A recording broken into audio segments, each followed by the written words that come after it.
Bhushan jewellers में पाइए खुशियों के गहने। आज जेसीसी का गठन हुआ, पूरे हिमाचल प्रदेश के कर्मचारियों को मैं बहुत बहुत बधाई देना चाहता हूं, क्योंकि जेसीसी का गठन करना इसलिए जरूरी हो गया था कि एचआरटीसी के अंदर जो समस्याएं आ रही थी, चाहे वो सैलरी को हो, चाहे वो किसी कर्मचारी का उत्पीड़न हो, इसलिए जेसीसी का आज गठन हुआ। उस जेसीसी के गठन में 5 मांगों पे हमने प्रस्ताव जो पारित किया, उन मांगों को मैं आपके सामने रखना चाहूँगा। सबसे पहले नया मांग पत्र जो है वो 7 दिन के मांग पत्र हम प्रबंधन को सौंपेंगे और 7 दिन के अंदर प्रबंधन जेसीसी को वार्ता के लिए बुलाए। उसके बाद बात आती है 2 परिचालक हमारे रिकॉम पीए को बर्खास्त कर दिए गए थे, तुरंत बिना शर्त उनको बहाल किया जाए।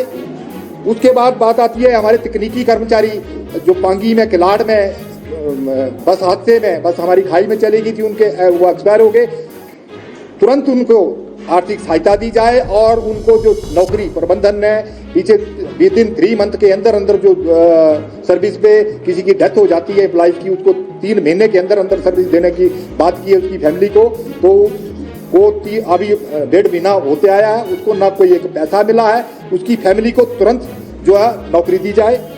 उसके बाद बात आती है ओवर टाइम नाइट की। 42 महीनों का ओवर टाइम नाइट जो है वो एचआरटीसी के कर्मचारियों को तुरंत एक मुश्त दिया जाए। सबसे बड़ा मुद्दा जो सैलरी का है, क्योंकि सैलरी जो है हमें 18 तारीख को मिल रही है, ये बिल्कुल भी हम नहीं मानेंगे।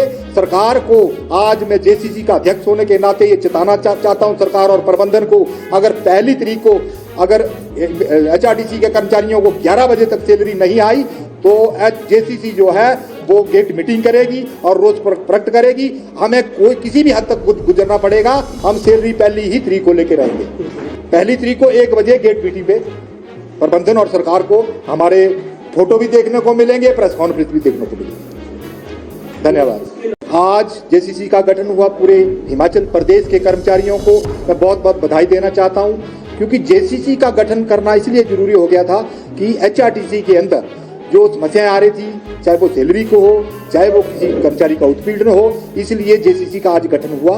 उस जेसीसी के गठन में 5 मांगों पे हमने प्रस्ताव जो पारित किया, उन मांगों को मैं आपके सामने रखना चाहूँगा। सबसे पहले नया मांग पत्र जो है वो 7 दिन के मांग पत्र हम प्रबंधन को सौंपेंगे और 7 दिन के अंदर प्रबंधन जेसीसी को वार्ता के लिए बुलाए। उसके बाद बात आती है 2 परिचालक हमारे रिकॉम पीए को बर्खास्त कर दिए गए थे, तुरंत बिना शर्त उनको बहाल किया जाए। उसके बाद बात आती है हमारे तकनीकी कर्मचारी जो पांगी में किलाड़ में बस हादसे में बस हमारी खाई में चली गई थी, उनके वो एक्सपायर हो गए, तुरंत उनको आर्थिक सहायता दी जाए और उनको जो नौकरी प्रबंधन ने पीछे विद इन 3 मंथ के अंदर अंदर जो सर्विस पे किसी की डेथ हो जाती है एम्प्लॉइज की, उसको 3 महीने के अंदर अंदर सर्विस देने की बात की है उसकी फैमिली को। तो वो अभी 1.5 महीना होते आया है, उसको ना कोई एक पैसा मिला है, उसकी फैमिली को तुरंत जो है नौकरी दी जाए। उसके बाद बात आती है ओवर टाइम नाइट की। 42 महीनों का ओवर टाइम नाइट जो है वो एचआरटीसी के कर्मचारियों को तुरंत एक मुश्त दिया जाए। सबसे बड़ा मुद्दा जो सैलरी का है, क्योंकि सैलरी जो है हमें 18 तारीख को मिल रही है, ये बिल्कुल भी हम नहीं मानेंगे। सरकार को आज मैं जेसीसी का अध्यक्ष होने के नाते ये चेताना चाहता हूँ सरकार और प्रबंधन को, अगर 1 तारीख को अगर एचआरटीसी के कर्मचारियों को 11 बजे तक सैलरी नहीं आई तो जेसीसी जो है वो गेट मीटिंग करेगी और रोज प्रकट करेगी। हमें कोई किसी भी हद तक गुजरना पड़ेगा, हम सैलरी 1 तारीख को लेके रहेंगे। 1 तारीख को 1 बजे गेट मीटिंग पे प्रबंधन और सरकार को हमारे फोटो भी देखने को मिलेंगे, प्रेस कॉन्फ्रेंस भी देखने को मिलेगी। धन्यवाद।